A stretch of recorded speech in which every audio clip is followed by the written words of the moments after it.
नमस्कार। हिंदी साहित्य के महान कथाकार मुंशी प्रेमचंद ने अपनी रचनाओं के माध्यम से मानवीय जीवन के ऐसे सत्य सामने रखे हैं जो समय बीतने पर भी अपनी प्रासंगिकता नहीं खोते। आज की कहानी पंच परमेश्वर मित्रता, न्याय, कर्तव्य और निष्पक्षता की एक ऐसी कालजयी कथा है जो हमें यह विश्वास दिलाती है कि जब कोई व्यक्ति न्याय के आसन पर बैठता है तो उसके भीतर का विवेक जाग उठता है और सत्य ही उसका मार्गदर्शन करता है।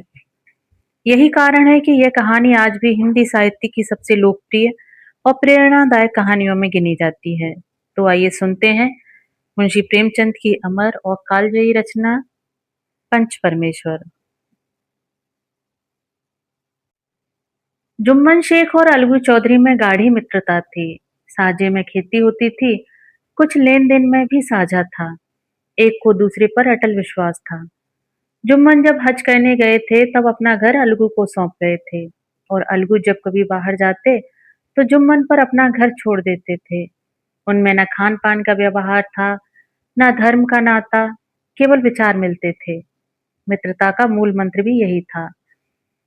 इस मित्रता का जन्म उसी समय हुआ जब दोनों मित्र बालक ही थे और जुम्मन के पूज्य पिता जुमराती उन्हें शिक्षा प्रदान करते थे। अलगू ने गुरुजी की बहुत सेवा की थी, बहुत रकाबियां मांझी, खूब प्याले धोए। उनका हुक्म एक क्षण के लिए भी विश्राम न लेने पाता था, क्योंकि प्रत्येक चिल्लम अलगू को आधे घंटे तक किताबों से अलग कर देती थी। अलगू के पिता पुराने विचारों के मनुष्य थे। उन्हें शिक्षा की अपेक्षा गुरु की सेवा शुश्रूषा पर अधिक विश्वास था। वह कहते थे कि विद्या पढ़ने से नहीं आती, जो कुछ होता है गुरु के आशीर्वाद से। बस गुरु जी की कृपा दृष्टि चाहिए। अतएव यदि अलगू पर जुमराती शेख के आशीर्वाद अथवा सत्संग का कुछ फल न हुआ तो यह मानकर संतोष कर लेगा कि विद्योपार्जन में उसने यथाशक्ति कोई बात उठा नहीं रखी। विद्या उसके भाग्य में ही न थी तो कैसे आती। मगर जुमराती शेख स्वयं आशीर्वाद के कायल न थे। उन्हें अपने सोटे पर अधिक भरोसा था और उसी सोटे के प्रताप से आस-पास के गांव में जुम्मन की पूजा होती थी। उनके लिखे हुए रेहननामे या बैनामे पर कचहरी का मुहर्रिर भी कलम न उठा सकता था। हल्के का डाकिया, कांस्टेबल और तहसील का चपरासी सब उनकी कृपा की आकांक्षा रखते थे। अतएव अलगू का मान उनके धन के कारण था, तो जुम्मन शेख अपनी अनमोल विद्या से ही सबके आदर पात्र बने थे। जुम्मन शेख की एक बूढ़ी खाला थी। उनके पास कुछ थोड़ी सी मिल्कियत थी, परंतु उसके निकट संबंधियों में कोई न था। जुम्मन ने लंबे चौड़े वादे करके वह मिल्कियत अपने नाम लिखवा ली थी। जब तक दान पत्र की रजिस्ट्री न हुई थी तब तक खालाजान का खूब आदर सत्कार किया। उन्हें खूब स्वादिष्ट पदार्थ खिलाए गए, हलवे पुलाव की वर्षा सी की गई। पर रजिस्ट्री की मोहर ने इन खातिरदारियों पर भी मानो मोहर लगा दी। जुम्मन की पत्नी करीमन रोटियों के साथ कड़वी बातों के कुछ तेज तीखे सालन भी देने लगी। जुम्मन शेख भी निष्ठुर हो गए। अब बेचारी खालाजान को प्रायः नित्य ही ऐसी बातें सुननी पड़ती थीं। बुढ़िया न जाने कब तक जिएगी। 2-3 बीघे ऊसर क्या दे दिया, मानो मोल ले लिया है। बघारी दाल के बिना रोटियां नहीं उतरती।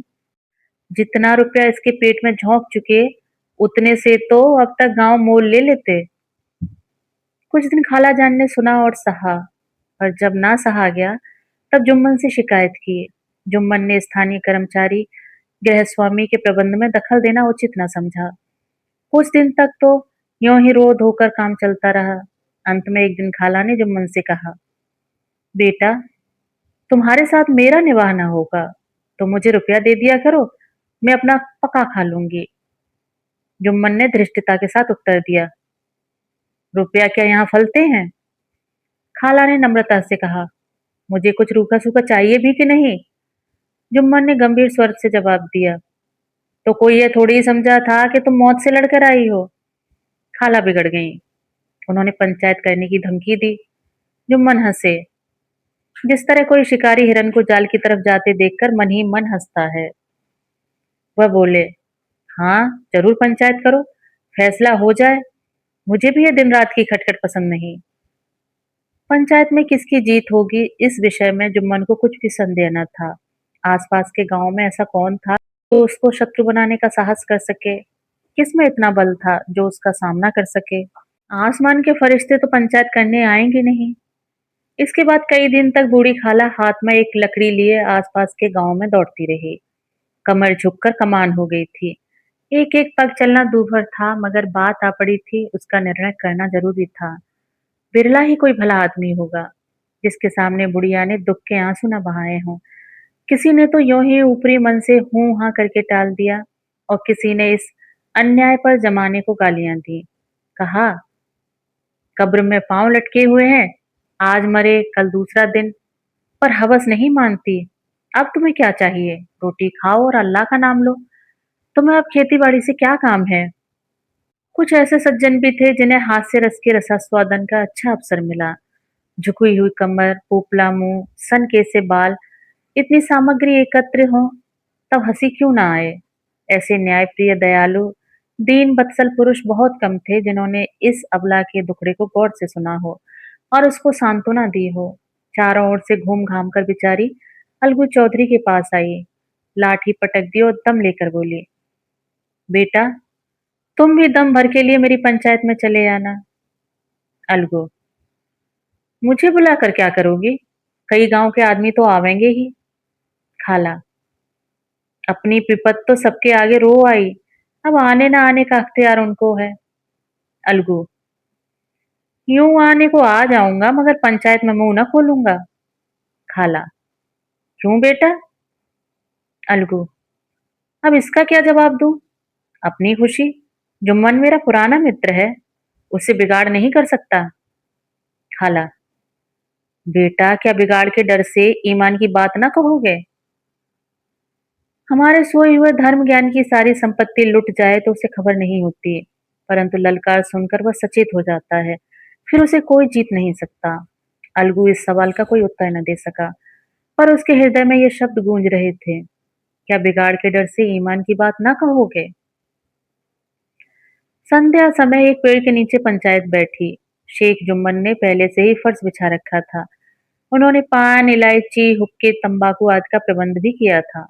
हाँ, वह स्वयं अलबत्ता अलगू चौधरी के साथ जरा दूर पर बैठे हुए थे। जब पंचायत में कोई आ जाता था तब दबे हुए सलाम से उसका स्वागत करते थे। जब सूर्य अस्त हो गया और चिड़ियों की कलरव युक्त पंचायत पेड़ों पर बैठी, तब यहाँ भी पंचायत शुरू हुई। फर्श की एक एक अंगुल जमीन भर गई, पर अधिकांश दर्शक ही थे। निमंत्रित महाशयों में से केवल वे ही लोग पधारे थे जिन्हें जुम्मन से अपनी कुछ कसर निकालनी थी। एक कोने में आग सुलग रही थी। नाई ताबड़तोड़ चिलम भर रहा था। यह निर्णय करना असंभव था कि सुलगते हुए उपलों से अधिक धुआं निकलता था या चिलम के दमों से। लड़के इधर उधर दौड़ रहे थे, कोई आपस में गाली गलौज करते और कोई रोते थे। चारों तरफ कोलाहल मच रहा था। गांव के कुत्ते इस जमाव को बोझ समझकर झुंड के झुंड जमा हो गए थे। पंच लोग बैठ गए तो बूढ़ी खाला ने उनसे विनती की, पंचो, आज 3 साल हुए मैंने अपनी सारी जायदाद अपने भांजे जुम्मन के नाम लिख दी थी। इसे आप लोग जानते ही होंगे। जुम्मन ने मुझे ताहयात रोटी कपड़ा देना कबूल किया। साल भर तो मैंने इसके साथ रो धोकर काटा, पर अब रात दिन का रोना नहीं सहा जाता। मुझे न पेट भर रोटी मिलती है, न तन का कपड़ा। बेकस बेवा हूँ, कचहरी दरबार नहीं कर सकती। तुम्हारे सिवा और किसको अपना दुख सुनाऊं? तुम लोग जो राह निकाल दो उसी राह पर चलूं। अगर मुझ में कोई ऐब देखो तो मेरे मुंह पर थप्पड़ मारो। जुम्मन में बुराई देखो तो उसे समझाओ। क्यों एक बेकस की आह लेता है? मैं पंचों का हुक्म सिर माथे पर चढ़ाऊंगी। रामधन मिश्र, जिनके कई असामियों को जुम्मन ने अपने गांव में बसा लिया था, बोले, जुम्मन मियाँ, किसे पंच बदते हो? अभी से इसका निपटारा कर लो, फिर जो कुछ पंच कहेंगे वही मानना पड़ेगा। जुम्मन को इस समय सदस्यों में विशेषकर वे ही लोग दिख पड़े जिनसे किसी न किसी कारण उनका वैमनस्य था। जुम्मन बोले, पंचों का हुक्म अल्लाह का हुक्म है। खालाजान जिसे चाहे उसे बदे, मुझे कोई उज्र नहीं। खाला ने चिल्लाकर कहा, अरे अल्लाह के बंदे, पंचों का नाम क्यों नहीं बता देता? कुछ मुझे भी तो मालूम हो। जुम्मन ने क्रोध से कहा, अब इस वक्त मेरा मुंह न खुलवाओ। तुम्हारी बन पड़ी है, जिसे चाहो पंच बदो। खाला जान जुम्मन के आक्षेप को समझ गई। फिर वो बोले, बेटा खुदा से डरो, पंच ना किसी के दोस्त होते हैं ना किसी के दुश्मन। कैसी बात कहते हो? और तुम्हारा किसी पर विश्वास ना हो तो जाने दो। अलगू चौधरी को तो मानते हो? लो मैं उन्हीं को सरपंच बदती हूँ। जुम्मन शेख आनंद से फूल उठे, परंतु भावों को छिपाकर बोले, अलगू ही सही, मेरे लिए जैसे रामधन वैसे अलगू।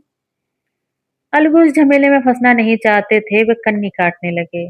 बोले, खाला तुम जानती तो हो कि मेरी जुम्मन से गाढ़ी दोस्ती है। खाला ने गंभीर स्वर में कहा, बेटा दोस्ती के लिए कोई अपना ईमान नहीं बेचता। पंच के दिल में खुदा बसता है। पंचों के मुंह से जो बात निकलती है वह खुदा की तरफ से निकलती है। अलगू चौधरी सरपंच हुए। रामधन मिश्र और जुम्मन के दूसरे विरोधियों ने बुढ़िया को मन में बहुत कोसा। अलगू चौधरी बोले, शेख जुम्मन, हम और तुम पुराने दोस्त हैं। जब काम पड़ा तुमने हमारी मदद की है और हम भी जो कुछ बन पड़ा तुम्हारी सेवा करते रहे हैं। मगर इस समय तुम और बूढ़ी खाला दोनों हमारी निगाह में बराबर हो। तुमको पंचों से जो कुछ अर्ज करनी है करो। जुम्मन को पूरा विश्वास था कि अब बाजी मेरी है। अलगू यह सब दिखावे की बातें कर रहा है, अतः शांत चित्त होकर बोले, पंचो 3 साल हुए खाला जान ने अपनी जायदाद मेरे नाम हिब्बा कर दी थी। मैंने उन्हें ताहयात खाना कपड़ा देना कबूल किया था। खुदा गवाह है, आज तक मैंने खाला जान को कोई तकलीफ नहीं दी। मैं उन्हें अपनी माँ के समान समझता हूँ, उनकी खिदमत करना मेरा फर्ज है। मगर वो औरतों में जरा अनबन रहती है, उसमें मेरा क्या बस है। खाला जान मुझसे माहवार खर्च अलग मांगती हैं। जायदाद जितनी है वह पंचों से छिपी नहीं। उससे इतना मुनाफा नहीं होता है कि माहवार खर्च दे सकूं। इसके अलावा हिब्बेनामे में माहवार खर्च का कोई जिक्र नहीं। नहीं तो मैं भूल कर भी इस झमेले में न पड़ता। बस मुझे यही कहना है। आइंदा पंचों का अख्तियार है, जो फैसला चाहे करें। अलगू चौधरी को हमेशा कचहरी से काम पड़ता था, अतएव वह पूरा कानूनी आदमी था। उसने जुम्मन से जिरह शुरू की। एक एक प्रश्न जुम्मन के हृदय पर हथौड़ी की चोट की तरह पड़ता था। रामधन मिश्र इन प्रश्नों पर मुग्ध हुए जाते थे। जुम्मन चकित थे कि अलगू को क्या हो गया है। अभी ये अलगू मेरे साथ बैठा हुआ कैसी कैसी बातें कर रहा था। इतनी ही देर में ऐसी काया पलट हो गई कि मेरी जड़ फूटने पर तुला हुआ है। न मालूम कब की कसरियां निकाल रहा है। क्या इतने दिनों की दोस्ती कुछ भी काम न आवेगी। जुम्मन शेख तो इसी संकल्प विकल्प में पड़े हुए थे कि इतने में अलगू ने फैसला सुनाया। जुम्मन शेख, पंचों ने इस मामले पर विचार किया। उन्हें यह नीति संगत मालूम होता है कि खाला जान को माहवार खर्च दिया जाए। हमारा विचार है खाला की जायदाद से इतना मुनाफा अवश्य होता है कि माहवार खर्च दिया जा सके। बस यही हमारा फैसला है। अगर जुम्मन को खर्च देना मंजूर ना हो तो हिब्बानामा रद्द समझा जाए। यह फैसला सुनते ही जुम्मन सन्नाटे में आ गए। जो अपना मित्र हो वह शत्रु का व्यवहार करे और गले पर छुरी फेरे, इस समय के हेर फेर के सिवा और क्या कहें। जिस पर पूरा भरोसा था उसने समय पड़ने पर धोखा दिया। ऐसे ही अवसरों पर झूठे सच्चे मित्रों की परीक्षा की जाती है। यही कलयुग की दोस्ती है। अगर लोग ऐसे कपटी धोखेबाज ना होते तो देश में आपत्तियों का प्रकोप क्यों होता। यह हैजा प्लेग आदि व्याधियां दुष्कर्मों के ही दंड हैं। मगर रामधन मिश्र और अन्य पंच अलगू चौधरी की इस नीति परायणता की प्रशंसा जी खोलकर कर रहे थे। वे कहते थे, इसका नाम पंचायत है, दूध का दूध और पानी का पानी कर दिया। दोस्ती दोस्ती की जगह है, किंतु धर्म का पालन करना मुख्य है। ऐसे ही सत्यवादियों के बल पर पृथ्वी ठहरी है, नहीं तो वह कब तक रसातल को चली जाती। इस फैसले ने अलगू और जुम्मन की दोस्ती की जड़ें हिला दी। अब वे साथ साथ बातें करते नहीं दिखाई देते। इतना पुराना मित्रता रूपी वृक्ष सत्य का एक झोंका भी न सह सका। सचमुच वह बालू की ही जमीन पर खड़ा था। उनमें अब शिष्टाचार का अधिक व्यवहार होने लगा। एक दूसरे की आवभगत ज्यादा करने लगे।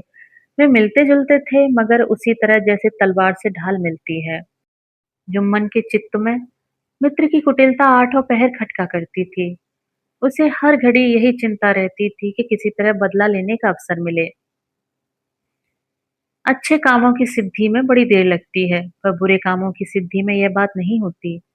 जुम्मन को भी बदला लेने का अवसर जल्दी ही मिल गया। पिछले साल अलगू चौधरी बटेसर से बैलों की एक बहुत अच्छी कोई मोल लाए थे।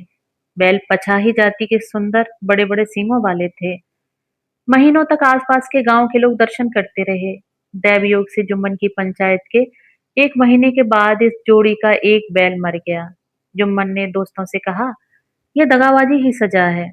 इंसान सब्र भले ही कर जाए पर खुदा नेक व बद सब देखता है। अलगू को संदेह हुआ कि जुम्मन ने बैल को विष दिला दिया है। चौधरायन ने भी जुम्मन पर ही इस दुर्घटना का दोषारोपण किया। उसने कहा, जुम्मन ने कुछ कर करा दिया है। चौधरायन और करीमन में इस विषय पर एक दिन खूब ही वाद विवाद हुआ। दोनों देवियों ने शब्द बाहुल्य की नदी बहा दी। व्यंग, वक्रोक्ति, अन्योक्ति और उपमा आदि अलंकारों में बातें हुई। जुम्मन ने किसी तरह शांति स्थापित की। उन्होंने अपनी पत्नी को डांट डपट कर समझा दिया। वह उसे उस रणभूमि से हटा भी ले गए। उधर अलगू चौधरी ने समझाने बुझाने का काम अपने तर्कपूर्ण सोटों से लिया। अब अकेला बैल किस काम का। उसका जोड़ बहुत ढूंढा गया पर न मिला। निदान यह सलाह ठहरी कि इसे बेच डालना चाहिए। गांव में एक समझू साहू थे। वह इक्का गाड़ी हाँकते थे। गांव के गुड़ घी लाद कर मंडी ले जाते। मंडी से तेल नमक भर लाते और गांव में बेचते। इस बैल पर उनका मन लहराया। उन्होंने सोचा, यह बैल हाथ लगे तो दिन भर के बेखटके 3 खेप हों। आजकल तो एक ही खेप के लाले पड़े रहते हैं। बैल देखा, गाड़ी में दौड़ाया, बाल भौरी की पहचान कराई, बोल तोल किया और उसे लाकर द्वार पर बांध ही दिया। 1 महीने में दाम चुकाने का वादा ठहरा। चौधरी को भी गरज थी ही, घाटे की परवाह न की। समझू साहू ने नया बैल पाया तो लगे उसे रगेदने। वह दिन में 3-3 4-4 खेपें करने लगे। न चारे की फिक्र थी न पानी की, बस खेपों से काम था।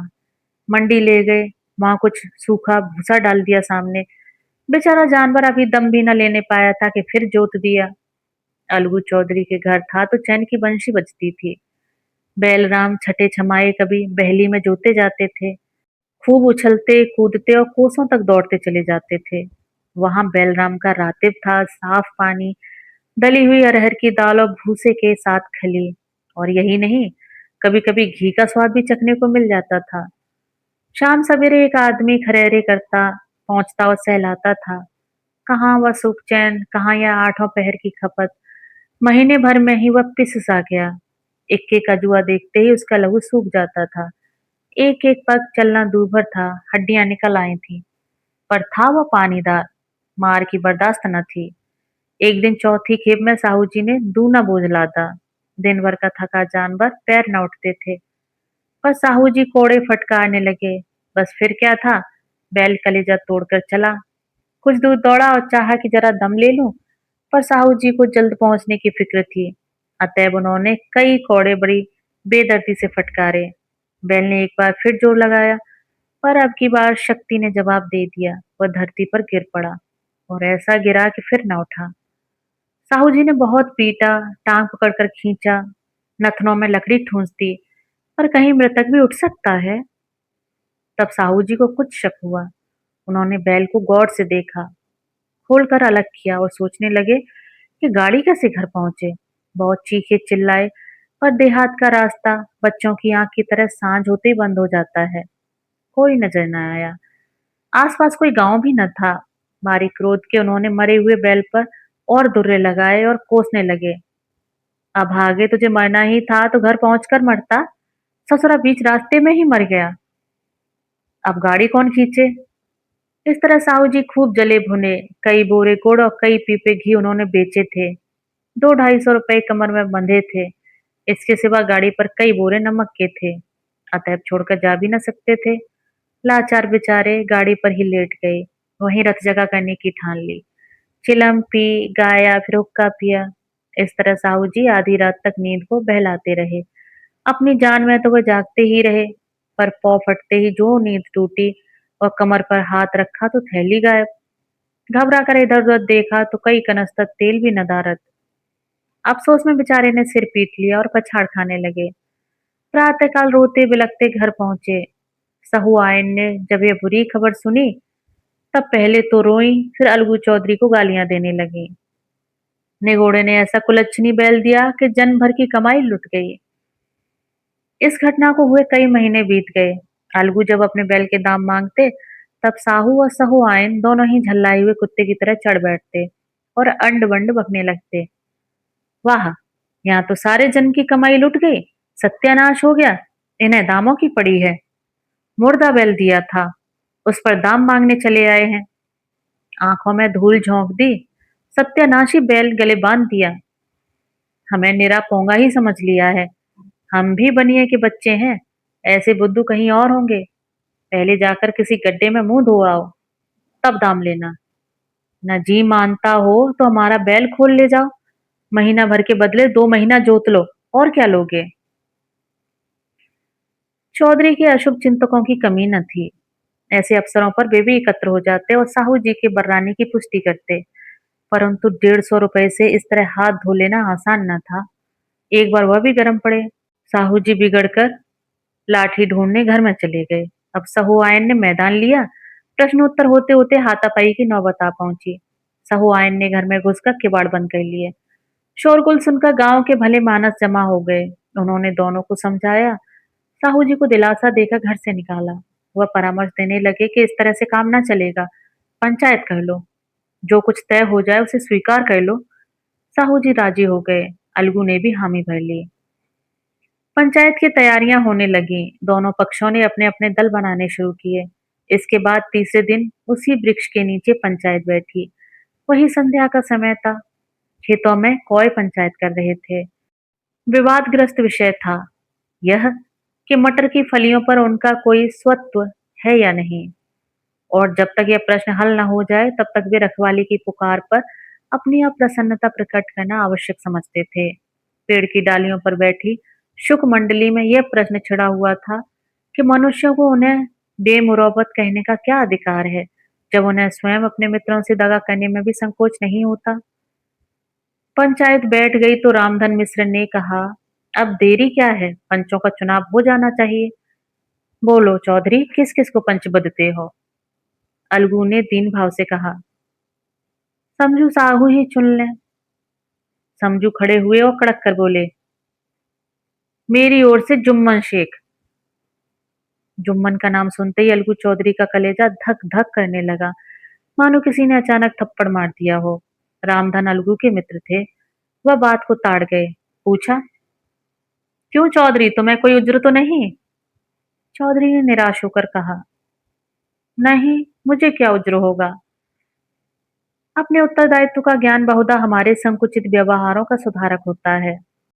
जब हम राह भूल कर भटकने लगते हैं, तब यही ज्ञान हमारा विश्वसनीय पथ प्रदर्शक बन जाता है।